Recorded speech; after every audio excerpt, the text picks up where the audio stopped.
আজকে আমার আলোচনার বিষয় পাতলা বীর্যে সহজে বীর্যপাত।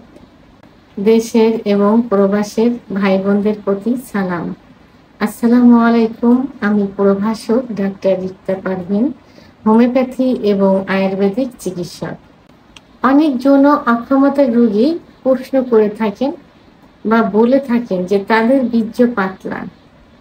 তাদের চিকিৎসা নেওয়ার শুরুতেই, কথা বলার শুরুতেই হেডলাইন মতো একটা ভাষায় আসে যে তাদের বীর্য পাতলা, আর এই পাতলা বীর্যের কারণে দ্রুত বীর্যপাত হয়ে যাচ্ছে। এই বিষয়টি নিয়ে এখন আলোচনা করব। বীর্য, পুরুষের যে বীর্য, এই বীর্যটা তৈরি হয় 24 ঘন্টা পর পর, সহবাস হোক আর না হোক। এই 24 ঘন্টা পর পরে, অর্থাৎ যখনই বীর্য তৈরি হয় তখনই বীর্যের সঙ্গে ভিতরে যে উপাদানগুলো আছে, বিশেষ করে শুক্রাণু, এবং এই শুক্রাণুর খাবার হিসেবে কিছু উপাদানগুলো, খাবার সংগ্রহ করে দেওয়ার জন্য কিছু, সরবরাহ করার জন্য কিছু উপাদান আছে, যেমন গ্লুকোজ, ফ্রুক্টোজ, পটাশিয়াম, ম্যাগনেসিয়াম ইত্যাদি উপাদানগুলো।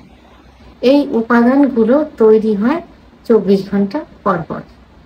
তাহলে শুক্রাণু এবং শুক্রাণুর খাবার সরবরাহ করার যে উপাদান তৈরি হয় 24 ঘন্টা পর পর। কিন্তু এই উপাদানগুলো যদি সঠিকভাবে তৈরি না হয় তখন বীর্য পাতলা হয়ে যায়। আর বীর্য পাতলা হয়ে গেলে যে শুধু দ্রুত বীর্যপাত হয় সেটা না, অনেক পুরুষ কিন্তু পুরুষ বন্ধ্যাত্বে পরিণত হয়, কারণ শুক্রাণু তৈরি হচ্ছে না। কারোর দেখা যায় 0% হচ্ছে, কারোর দেখা যায় যে 12, 13, 30, 40 এরকম, যেটাতে বাচ্চা হওয়ার সম্ভাবনা। তাহলে বীর্যের ভিতরের উপাদানগুলো সঠিক মতো তৈরি না হওয়ার কারণে কিন্তু বীর্য পাতলা হচ্ছে, আর এই পাতলা বীর্যের কারণেই দ্রুত বীর্যপাত হয়ে যাচ্ছে, কারণ ধরে রাখার মতো ক্ষমতা কম থাকে, এটা পানির মতো হয়ে যায়। আর পাতলা বীর্য স্বভাবতই পরিমাণে একটু বেশি হয়। তাহলে এটা যুক্তিসঙ্গত যে বীর্য পাতলা হলে দ্রুত বীর্যপাত হয়ে যায়। এখন এই পাতলা বীর্য গাঢ় করার জন্য কিছু খাবার আছে, সেই খাবারগুলো যদি ঠিক মতো খাওয়া যায় তাহলে বীর্য গাঢ় হয়ে যায়, আর গাঢ় বীর্য ধারণ ক্ষমতা বেশি থাকে। এই খাবারগুলো হলো, প্রথমে দই, বিশেষ করে টক দই, এটা খেতে হবে।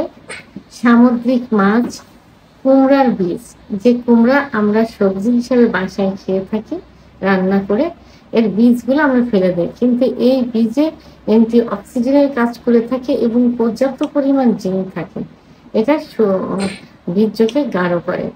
কলা, মধু, ডিম, বিশেষ করে হাঁসের ডিমটা সব থেকে ভালো কাজ করে, ক্যালোরি বেশি থাকে।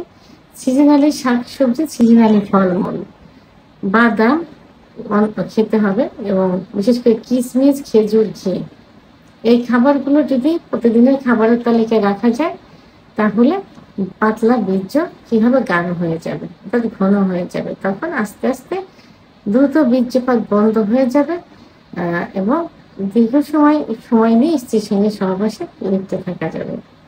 এবং এখন আমি এই পাতলা বীর্যকে গাঢ় করার জন্য 3টে মেডিসিন নিয়ে কথা বলবো। হোমিওপ্যাথি মেডিসিন, যার কোনো পার্শ্ব প্রতিক্রিয়া নেই।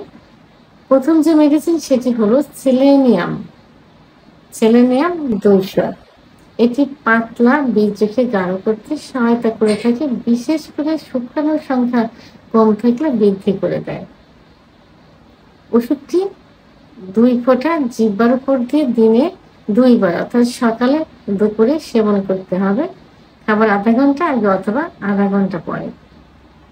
1 মাস সেবন করতে হবে। 2 নম্বর যে মেডিসিন সেটি হলো ashwagandha mother tincture. Ashwagandha mother tincture হোমিওপ্যাথিতে খুব ভালো একটা মেডিসিন, যেটা পুরুষ বন্ধ্যাত্ব দূর করে, অর্থাৎ পর্যাপ্ত পরিমাণ শুক্রাণু বৃদ্ধি করে দেয় এবং বীর্যটাকে গাঢ় করে দেয়।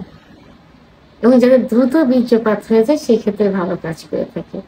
ওষুধটি 10 ফোঁটা ঠান্ডা পানি সহ দিনে 3 বার সেবন করতে হবে, খাবার আধা ঘন্টা আগে অথবা আধা ঘন্টা পরে। তৃতীয় যে ওষুধটি সেটি হলো শিমুল মাদার টিংচার।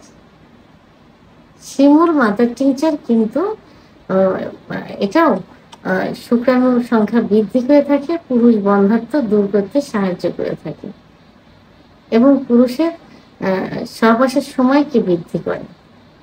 ওষুধটি 10 ফোঁটা ঠান্ডা পানি সহ দিনে 3 বার সেবন করতে হবে, খাবার আধা ঘন্টা আগে অথবা আধা ঘন্টা পরে।